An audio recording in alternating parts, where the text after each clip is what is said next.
special guest with me, Mr. Erhaze. Hi, Mr. Erhaze. Today we'll be speaking about the issues in South Africa and how the consulate, because Mr. Erhaze is a consul in information and culture from the Consulate General of Nigeria in South Africa, Johannesburg. And today he's going to be sharing with us his views about issues in South Africa, how they have been able to solve the issue in South Africa. So, Mr. Erhaze, please introduce yourself. Thank you. Thank you very much for having me today. And you have done a part of the introduction. My name is Ehiabhi Erhaze. I'm the consul in charge of information and culture in the Consulate of Nigeria in Johannesburg. I am a foreign service officer, and I have the privilege of working now in South Africa, precisely the Consulate of Nigeria in Johannesburg. That's good.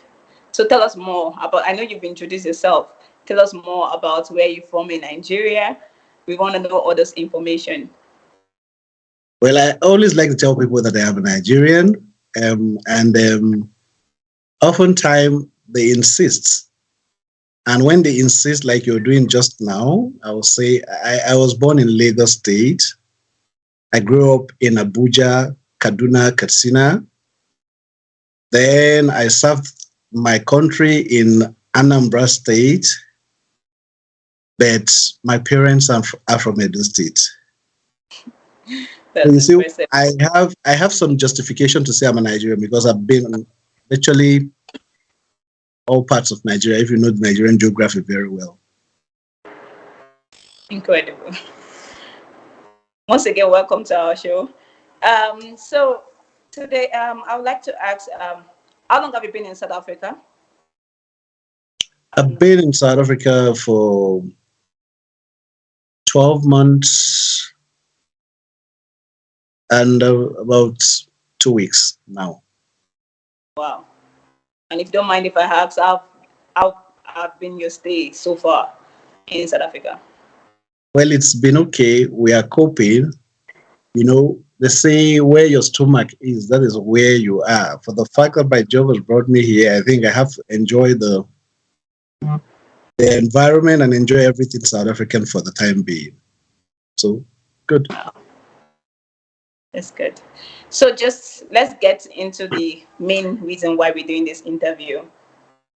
How has your position been able to help Nigerians here in South Africa? You know, as the consul in charge of information and culture, how have you used your position to help the people here in South Africa?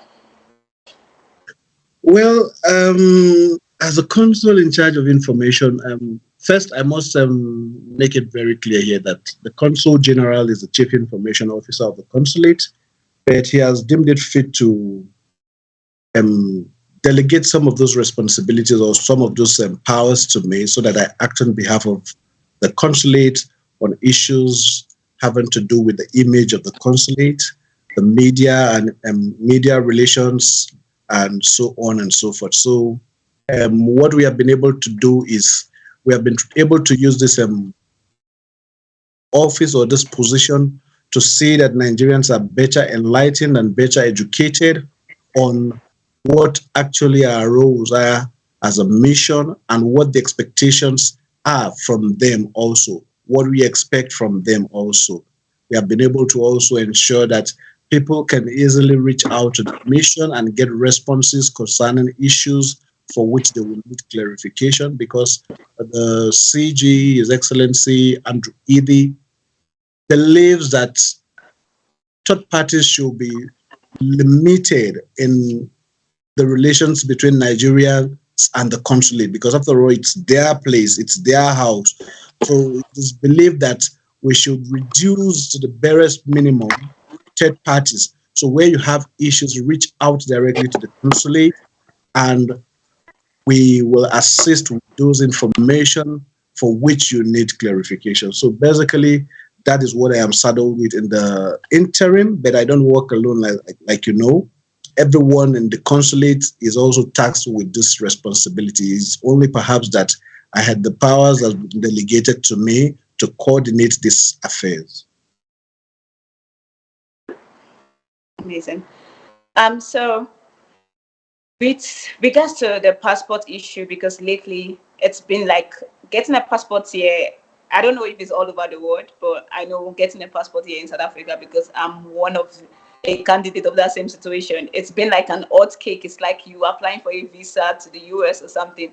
That's how we have to apply, wait to get our passports. So please tell me, I really want to know more what's happening with the issue, and I'm sure everyone, the viewers, also wants to know what's going on with regards to passports. Why is it taking so long for a passport to come out? I don't understand why it's taking long. So if you can please explain, because a lot of people want to know what's happening, because this whole issue is bringing a negative name, not to your office alone, but also to we Nigerians. We get, because other nationalities, it takes them weeks for their passport to be out, but we Nigerians, it's taking us months. Even some people, I'm sure there are people sitting at home for a year for their passport to come out. So please enlighten us. Thank you. I would have been surprised if this interview passed through without asking issues about passports. I would have really been surprised. But having said that, I also would know that it's not also very okay for comparison between Nigeria and other countries when we do some of these things. Because first, I am quick to ask, when you cite a country, I'll ask you, what is the population of that country? And what is the population of that country in South Africa or in the SADC region? You'll find out that they are just not comparable with the population of Nigerians in South Africa and the SADC region. So on that basis, those comparisons may not be fair enough a yardstick for measuring our mission in terms of passport issues. And having said that, passport issues have assumed a very sensitive dimension for the mission. And it is rather unfortunate that oftentimes we get, rather than commendation, what we get is insult. And at times I tell you that we even get threats. The consulate get threats. It's not fair enough. The issue with passport is not peculiar to the Consulate General of Nigeria in Johannesburg. It is not peculiar.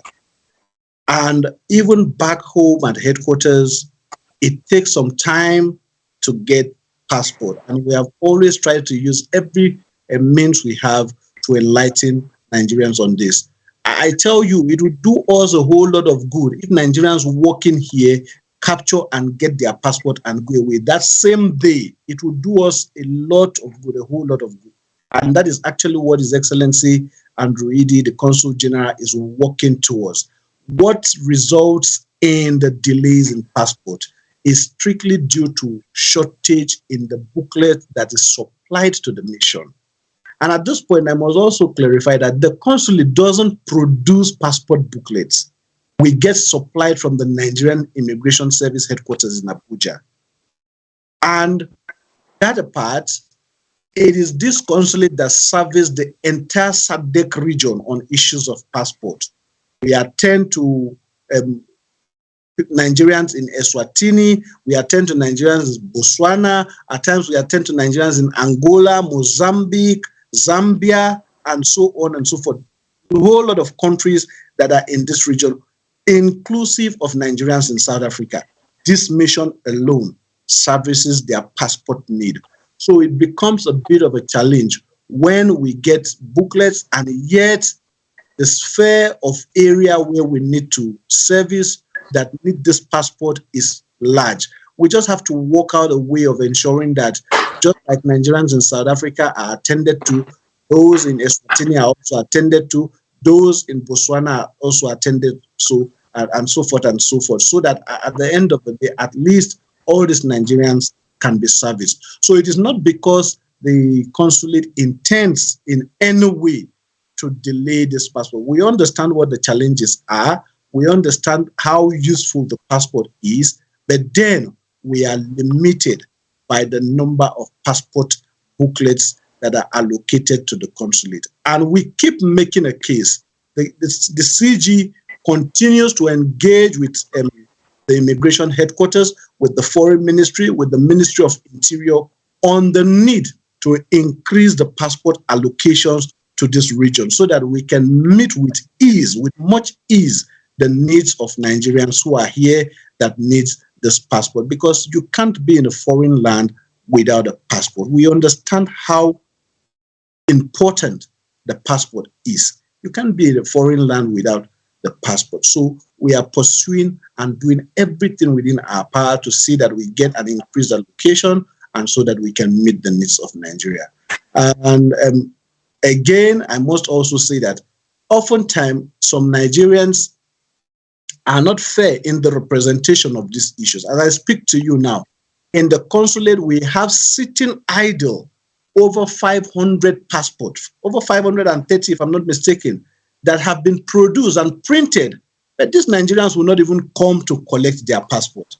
But they are quick to say that there are delays. Even now that they've been printed, they will not come. And only yesterday, we brought out a notification for about 8 pendings. And I tell you, one pending represents about 300 applicants, one pending, some 250 as the case may be. And we just released the notification for about 8 pendings that have been produced. I think the consulate needs some commendation. We need some pats at the back, not necessarily because we have gotten to where we want to get to or where we want to be, but because we are doing everything humanly possible within our powers and within the resources that we have to ensure that we meet some of these things. And permit me to also use this medium to reach out to Nigerians that oftentimes the Nigerians that complain or those that complain over passport, if you ask them when they applied for their passport, it will be shocking to know that some of their passport had expired as long as 2 years ago. As long as 2 years, their passport would have expired. They will not apply for it. And when the need now arises, when they eventually apply, they are so much in a hurry. They put so much pressure on the consulate and its officials, which is not fair enough. Like the CG always says, the Nigerian passport has an expiry date. And 6 months to the expiration of that passport, you can actually apply for a new one. So that before the 6 months period elapsed, your new passport would have been produced. But what most Nigerians do is that they wait until it has expired. Some wait until even 2 years after its expiration. And they now come to the consulate and they bring in this fire brigade approach to it. And oftentimes we tell them that, but there are people who have applied before you. Do you expect that we jump them now and attend to you? If we do that, are we being fair? Is that how we will build the institutions that we are talking about? Certainly not. And when you tell them to hold their peace and wait for their turn, let those who applied before you get their passport, it becomes an issue. And they start calling names and threatening, and so it's not the very best. And I want to use this medium to once again appeal to Nigerians to apply early for their passport. Don't wait until it has expired or until you are under pressure. 6 months to the expiration of your passport, please apply and see if within that 6 months period, the consulate will not produce or get a new passport for you. Wow. I'm sure everyone, people that are watching, can listen to this and pick every advice you've given regarding getting the passport. I just want us to go on a quick break. Please, let's still stay tuned. There's more questions and more answers. Mr. Erhaze is here to answer every of our questions. And please do not forget to sign up on CleverNet TV in diaspora. Thank you.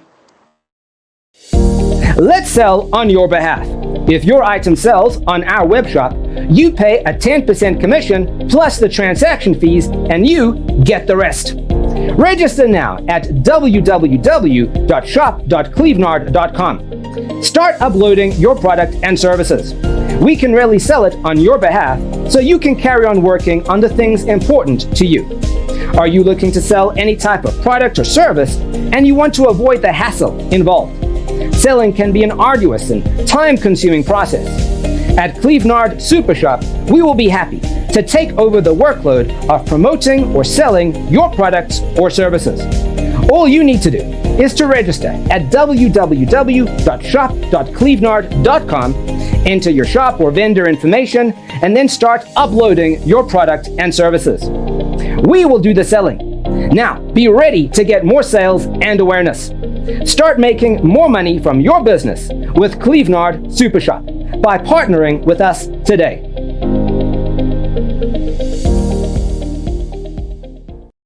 Welcome again, viewers, to Clevenard TV in Diaspora. And we still have here Mr. Erhaze, which is the Consul of Information and Culture from the Consulate General of Nigeria in South Africa. And he has spoken so much about the issue of passports, and I feel like we need to touch more issues which can help us here.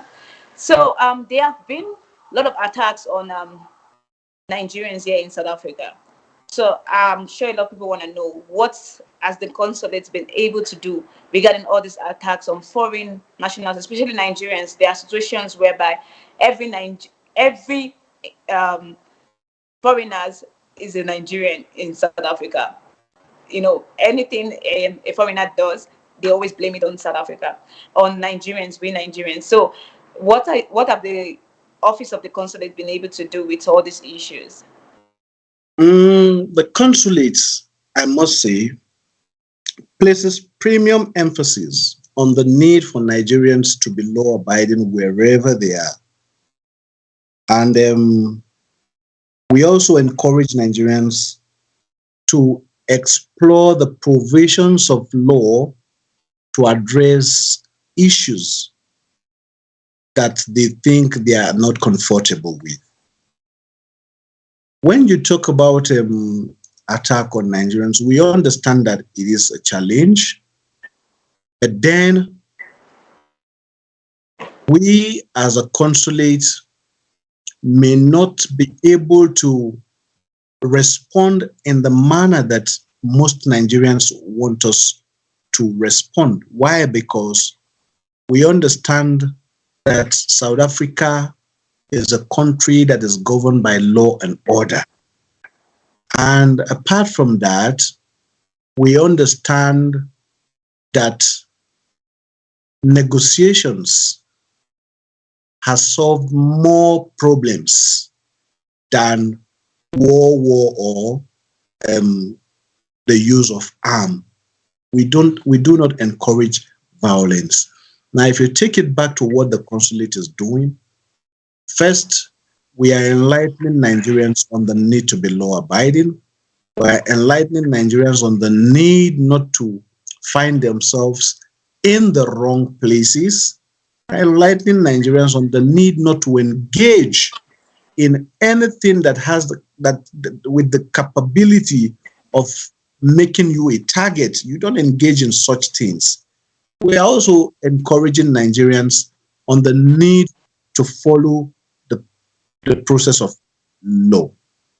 We also meet with some of these Nigerians that were attacked. Only recently, Peter Said Ida was attacked. The premises of his church was attacked. The CG and the team from the consulate visited him. There is another lady that runs a restaurant. We don't even know these people. We don't know their name. It is only upon hearing that these Nigerians have been attacked that we reach out to them and we commiserate with them, and also at times we support the consulate support, even financially in some cases, depending on how buoyant we are. Also, we render some of those little assistance to these Nigerians to bring succor to them. The Yeovil fire incident that involved a lot of foreigners, with two Nigerian stores were involved in that fire incident.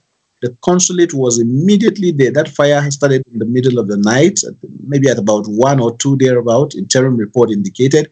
And by early morning of that day, the Consul General himself, he didn't just send someone, he didn't just delegate it. That is to tell you the extent to which it takes issues pertaining Nigerians to heart. He personally led a team from the delegate to your view. So we do some of these things, and we will continue to do some of these things, because first and foremost, if Nigerians were not here, I use the word of the Consul General again, if Nigerians were not here in the first instance, the government of Nigeria may not have seen the need to establish a consul here, a consulate rather, here in this place.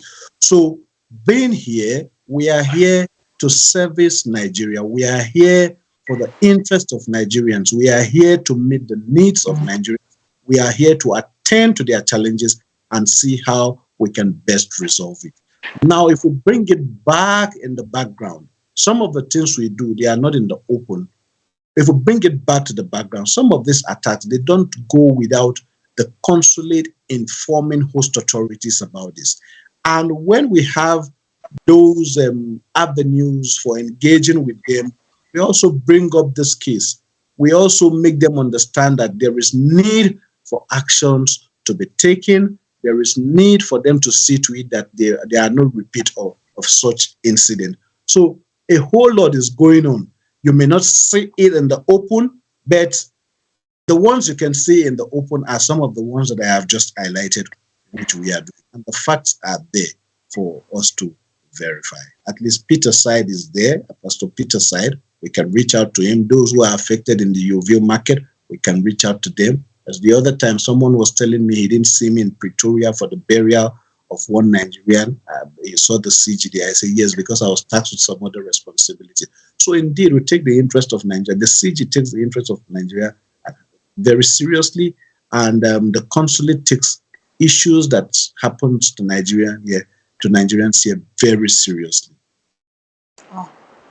It's I'm sure the viewers will agree with me that the consulate office has been doing well, and we're proud of what our consulate is doing. Another question, as the culture and information council, what have your office in person? I know you've spoken so much about what the consulate in general has done, but this question is just what's your own position has done so far since you've been in office? Since I've been in office, what I have done, I have granted an interview to Clevenard, just like I am doing now. And in this interview, you can tell that I'm trying to also encourage Nigerians to on what the right thing is to do. That we have been doing, and that we'll continue to do. We also engage with the media, just like we are doing with you now. We engage with other media. We coordinate and manage on behalf of the Consul General missions, public information and communication strategy.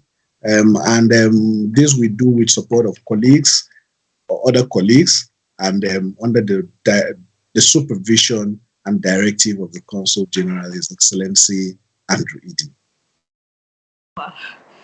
Okay. What is the way forward now? Because of all this regarding the issue, I know you've spoken about it, but I just want you to touch more light on it. What's the way forward regarding the passport issues? I know you've spoken about it, but if you can just throw more light. Now, if we talk about way forward on the issue of passport, I would want to say that apart from the things that I have mentioned before now, like the need to apply early and not to wait until one's passport has expired before you begin the process of applying for a new one. Apart from that, which I have said, we must also ensure that we keep our passport safely. Passports are documents that shouldn't just be kept anyhow. Now, I tell you again, there are so many cases of lost passport. And what happens is, when we have very many cases of lost passport, it means that the passport booklet that was supposed to be for the purpose of renewal will be substituted for a lost one. If, for instance, we have 500 passports for 500 passport booklets, to service 500 applicants who have applied for renewal. And there's 100 case of lost passports. Remember that they are lost doesn't mean they have expired. What happens now is we have shot that 500 passports we have by 100, which we need to use to service cases of lost passport, because they are still Nigerians and they need it. So one thing we can also do as Nigerians is to ensure that we keep our passport safely and secure. We shouldn't just treat it like any other document or material so that it easily gets lost. We must do that. Then we must also, as a consulate, the Consul General, His Excellency Andrew Idi, is working very hard to ensure that third parties are minimized. Nigerians must learn some of these processes. We are in an IT age. We must learn to do some of these things for ourselves.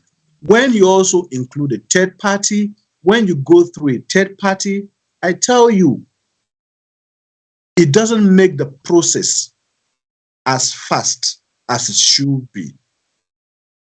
And again, you have to pay for the services of that third party. While the consulate is not against people who register themselves as agents, we are not against them. They can do their job. But we encourage Nigerians to learn to do some of these things by themselves so that you apply by yourself, follow the process, and make it a whole lot easier for you. Then again, talking about processes, we must learn to follow the processes. Those who wait for their passports to expire should not truncate the effort of those who have applied 6 months to the expiration of their passport. By now coming and saying, oh, my passport has expired, I need it for this, I need it for that, and then you want us to jump the process or jump the queue. This will not help the system. I tell you that as much as Nigerians will go out, particularly in South Africa where I am here, and say so many things about the consulate, there are those who will not tell you that they come and willingly want to induce officers and tell you, okay, what should I give you? But tomorrow what you hear is that people are collecting money for passports. Nobody will tell you that I try to induce officers or I have induced this officer or that officer. This is also something that we shouldn't continue with talking about going forward.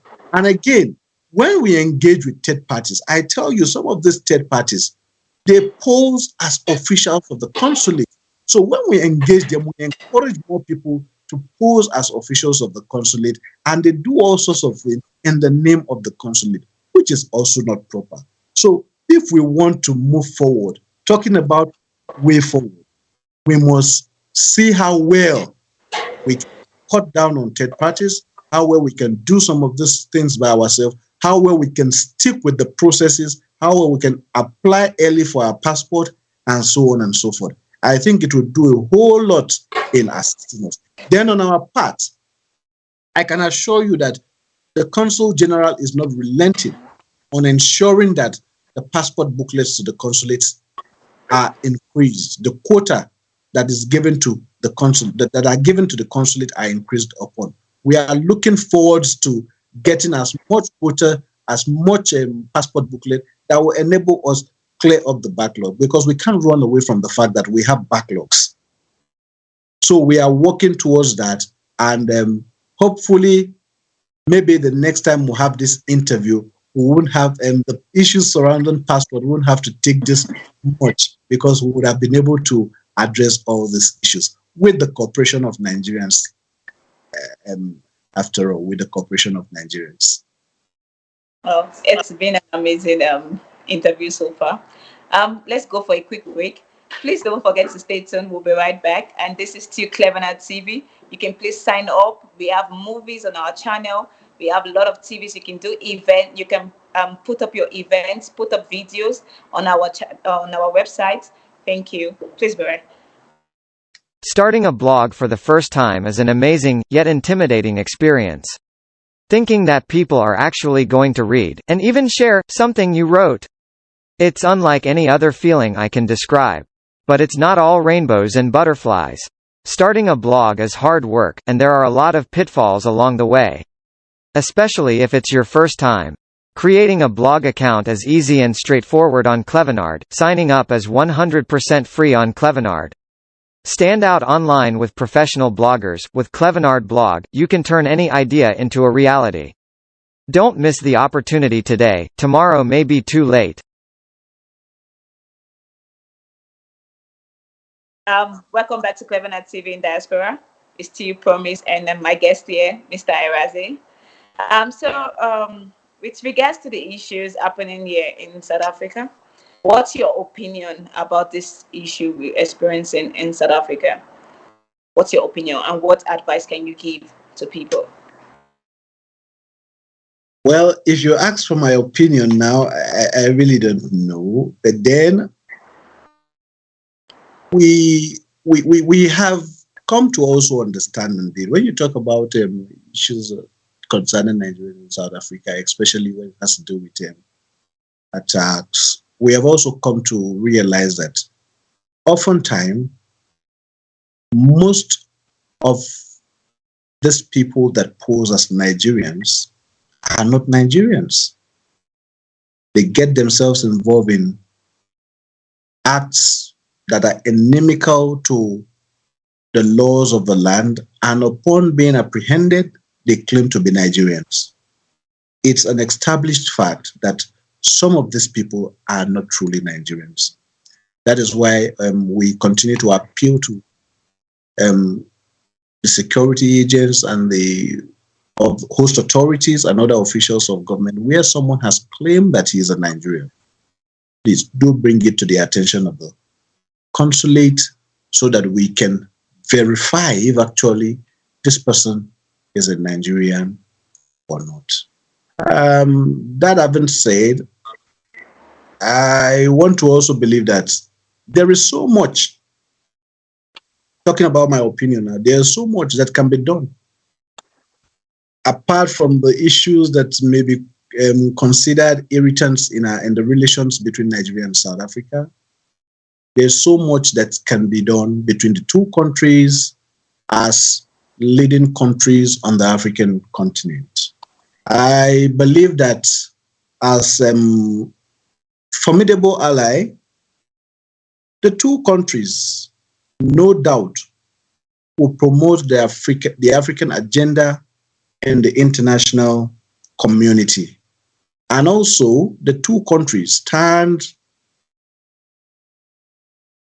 on the path to the greatness of the African continent on issues that borders on Africa as a continent. They need to work more together to provide the much needed leadership that the continent needs, because you agree with me that Nigeria and South Africa are the leaders on the continent. As regards experience of foreign nationals, I would say that we must also understand that the perception on the street, the things that happens on the street may not necessarily, and I stand to be corrected, may not necessarily be the role of the government, or may not necessarily be the view. I think that's the word I'm looking for. It may not necessarily be the view of government. When you see things happening on the street, it shouldn't be misconstrued as the view of the government. Because oftentimes we talk about attack on foreigners, attack on foreign nationals, attack on Nigerians, but at the governmental level, you see that we have a very beautiful relations at the governmental level. Only last year in December, the Binational Commission was held in Abuja, where His Excellency President Muhammadu Buhari hosted his brother, the President of South Africa, Cyril Ramaphosa, and you saw a lot of agreements that were reached, all in a bid to enhance the relations between our two countries. If they were fighting, if it is like what we see on the street, that meeting wouldn't hold. So you agree with me that oftentimes we must we are quick to generalize. We shouldn't generalize. I think that's my opinion on some of these attacks. This is not also to say that there can't be some elements that are not very don't conform with law and order. But I think this should be singled out and treated on its own merit rather than generalization. I think that's what I'll have to say. Thank you so much, sir. Thank you. You can't leave the show without me asking this last question. So, so far every day we get people that still come to South Africa, and from Nigeria and all over the world, because I'm assuming there are more people. Not only Nigerians are watching this show, there are people outside Nigeria that are watching this interview, and so please, if you can please help us. We would love to know your advice. What advice can you give to those who still want to come to South Africa? There's some people that they don't want to come to South Africa anymore because of all the bad rumors they hear about how people are being treated here in South Africa, because there is misconception about what's happening in South Africa. So, what advice can you give to people who still want to come to South Africa? Before I give any advice, Okay. it must be known that migration is as old as humankind. Issues pertaining to migration did not just start today, and I bet you it won't end today. No matter what the situations are, people will still want to travel, people will still want to move. There are several pull and push factors to migration, and those factors, you can't take them away in one day. You can never even take them away. For if you ask even the South Africans, they will tell you they are not here. They were not here so many years back. They only moved here, even though now they are South Africans. We know about the story of the Boers, the Great Trek, and so on and so forth. They were not originally based here, but they moved in here. So migrations will always be there. People will always move. Search of job, for health reasons, for friendship, as a result of marriage, and so on and so forth. Some people just want to explore. They just want to go to somewhere new. Are people not already talking about going to the moon now? Is it because the world is there are not enough spaces in the world for them to? So people will naturally always move. It is an inherent part of man to always want to explore and move to new places. Now, having said that, I must say that anyone who intends to move, whether coming to South Africa or any other country, must, as a matter of fact, clearly identify the purpose for such a trip. Let's not just embark on journeys for frivolities or for the purpose of embarking on a journey. We must be able to clearly identify. There are lots of Nigerians that are schooling here, and they are here because they want to acquire some more knowledge. There are Nigerians that are doing businesses here, legitimate businesses. They are here because they have identified that business need and thought that they can do it here. So for those who want to come, they must clearly spell out the purpose for such a visit. It is also important to do some findings about the intended location you are going to. They say you don't measure the depth of the ocean or the river with your 2 feet. You must do some finding. You must thank God the world has become a global village. When you just go on your laptop, even on your phone, you can find out what a place is like, a place to give you an idea of what it is. So we must also, for those who want to embark on any such journey, not necessarily to South Africa, to any part of the world, it is good to also do some findings about that country, understand what the laws are, understand what is expected of you as a visitor or as a foreigner, understand what the terrain is like, what are the foods like, is it a place where I can cope easily, what is the weather like, so that you are not embarrassed when you get there and maybe you just come like I did when I was coming to South Africa. I've been to Europe, and when they say when my deployment was I saw my deployment to South Africa, I was thinking it wouldn't be as cold as Europe, but lo and behold, I was shocked. So those are some of the things that we also need to do. Then again, a very critical one. When we apply for entry visas, we must do well to adhere to the provisions of those entry visas. If you have applied and you granted a visa to spend 3 months in a place, we must prepare our mind to spend that number of days or that specified period and return, so that you don't become an illegal immigrant, so that you don't become someone who is staying in a country without appropriate authorization. When you also have a visa that says you won't work in a place, we must understand that we just have to abide by that. You can't come into a place with a student visa and now you want to start to do some things that are not allowed by the status of that visa that brought you into the country. It is not proper.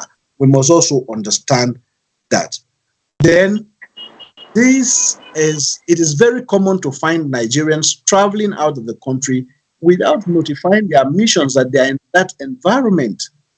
As Nigerians, wherever you find yourself, do well to identify with the mission in that place you are. Just let the mission know. It is not only when there is now a problem that you will now be looking for the consulate or the high commission or the embassy, as the case may be.